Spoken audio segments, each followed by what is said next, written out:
News room live sponsored by Chandragupta academy, top floor, Rama Govind palace, Rewa.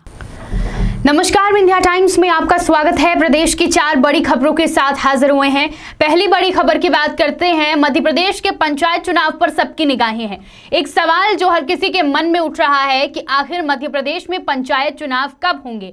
कभी परिसीमन पर पेंच फंसता है तो कभी ओबीसी आरक्षण पर। अब इससे जुड़ी बड़ी अपडेट, बड़ी खबर, राज्य निर्वाचन आयोग ने एक बड़ा निर्देश जारी कर दिया है। ऐसे में पंचायत चुनाव अब करीब 1.5 महीने तक और नहीं होंगे। बताया जा रहा है कि 25 अप्रैल तक पंचायत चुनाव नहीं हो सकेंगे क्योंकि राज्य निर्वाचन आयोग ने नए परिसीमन के आधार पर वोटर लिस्ट बनाने के निर्देश दिए हैं, जिसकी प्रक्रिया 16 मार्च से शुरू होगी। यानी 16 मार्च तक वोटर लिस्ट अपडेट होने का काम होगा।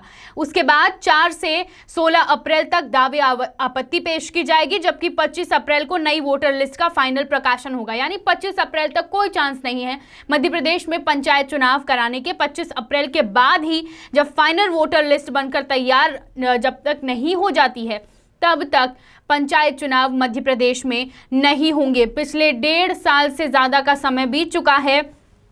लगभग तारीख भी सामने आ चुकी थी पिछले बार जब पंचायत चुनाव होने थे, लेकिन ओबीसी आरक्षण पर मामला फंस गया और पंचायत चुनाव को टाल दिया गया। अब 25 अप्रैल तक फिर से पंचायत चुनाव नहीं होंगे। बढ़ते हैं दूसरी बड़ी खबर की ओर। मध्य प्रदेश में पुरानी पेंशन लागू किए जाने का मामला बढ़ता जा रहा है। छत्तीसगढ़ और राजस्थान में जब से पुरानी पेंशन बहाल हुई है, उसके बाद मध्य प्रदेश के कर्मचारियों के साथ साथ विपक्षी दल भी कर्मचारियों का साथ दे रहा है और पुरानी पेंशन योजना लागू करने की मांग कर रहा है। इस बीच बीजेपी विधायक और मंत्री का बड़ा बयान सामने आया है।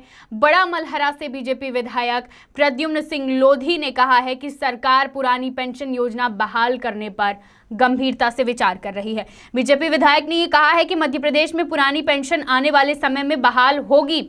सरकार गंभीरता से इस पर विचार कर रही है। इसे लेकर मंगलवार को सदन में भी चर्चा हुई है। मुख्यमंत्री खुद भी इस मुद्दे पर बहुत गंभीर हैं और हमने भी इसको लेकर मांग की है। हमें उम्मीद है कि जल्द ही इस पर फैसला लिया जाएगा। तो एक बड़ी खबर, बीजेपी विधायक का ये बड़ा बयान कि मध्य प्रदेश में लागू हो सकती है आने वाले समय में पुरानी पेंशन योजना। पूर्व मुख्यमंत्री कमलनाथ ने भी 2 बार मांग की है शिवराज सरकार से कि पुरानी पेंशन योजना बहाल की जाए और लगातार मध्य प्रदेश के कर्मचारी भी इस मांग को लेकर मुखर हैं। बढ़ते हैं तीसरी बड़ी खबर की ओर। ये तीसरी बड़ी खबर भोपाल एम्स से है, जहां पर बड़ी लापरवाही का खुलासा हुआ है। एक मीडिया रिपोर्ट के मुताबिक ब्लड बैंक की चूक से 2 मरीजों की यहां मौत हो गई, जबकि एक मरीज और उसकी पत्नी एचआईवी संक्रमित हो गए।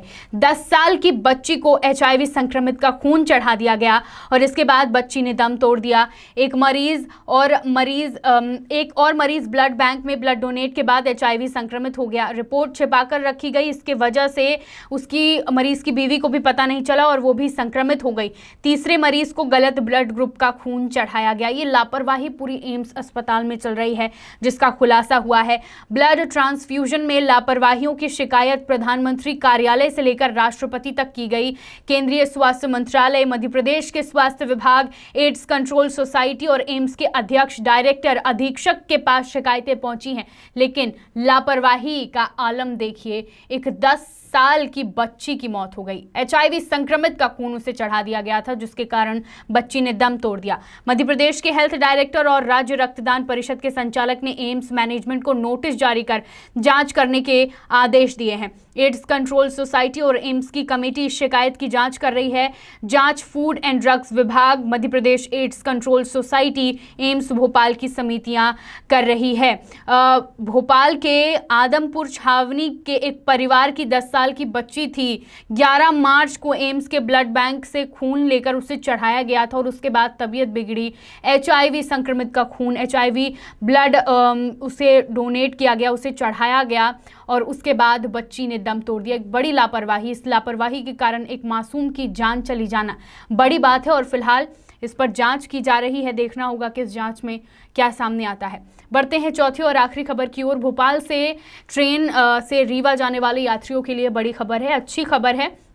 रेलवे ने भोपाल से रीवा रेलवे स्टेशन के बीच में रानी कमलापति रीवा होली स्पेशल ट्रेन में आज से एक अतिरिक्त कोच बढ़ाने का फैसला किया है। पीआरओ भोपाल सूबेदार ने बताया कि अब 72 और यात्रियों की वेटिंग भी क्लियर हो जाएगी। ये नया कोच लगने से यात्रियों की संख्या को देखते हुए ये फैसला लिया गया है।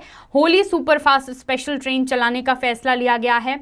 भोपाल से रीवा तक के लिए रानी कमलापति जो ट्रेन चल रही है उसमें एक अतिरिक्त कोच लगाया जा रहा है। विदिशा, बीना, सागर, दमोह, कटनी, मुडवारा, मैहर, सतना और रीवा स्टेशन पर इस ट्रेन का स्टॉप होगा।